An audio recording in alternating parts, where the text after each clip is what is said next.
I'm going to harvest my strawberry nga gidaog-daog sa od. So ayan, let's gonna get this.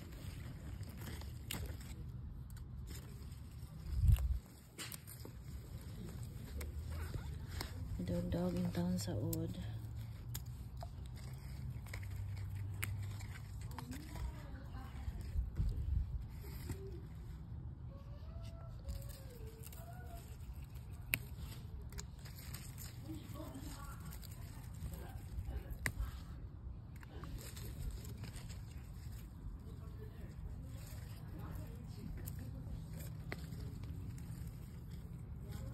Nasira siya. So, pwede na siya.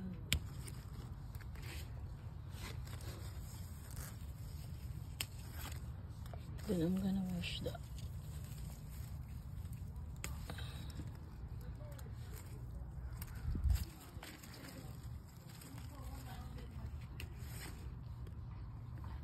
So, ayan.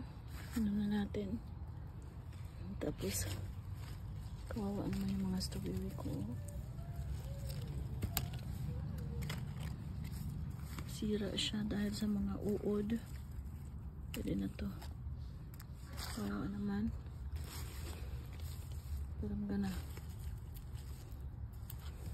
sana wag na silang dumami. Hugasan ko siya. Marami siyang mga ano. Kaya yun. So, ayan yung iba kong dalawa. So, kuha tayo ng tomato din. May tomato ako.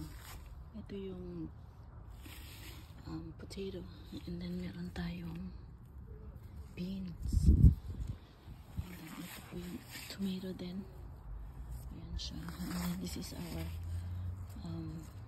this is our blueberry. Tapos ito po yung grapes natin. So, ayan. Mayroon pa akong ibang, ito na naman siya, oh. Yung ibang strawberry dito. So, yun. So, ito po tayo. Tomato din. Tapos ito yung ating more potatoes. So, ito lang naman siya. Ayan. Kahit pa paano, nakakapag-harvest din ako niyan. Kahit ganyan lang yan. Tapos, ayan yung aking apple. Ayan, apple tree ko yan. So, a couple of months from now, ready na siya. So, yan, kahit ganyan siya. I'm still blessed to be able to harvest some. So, mag-harvest ako dito kasi ayan siya. Meron na siyang mga hinog.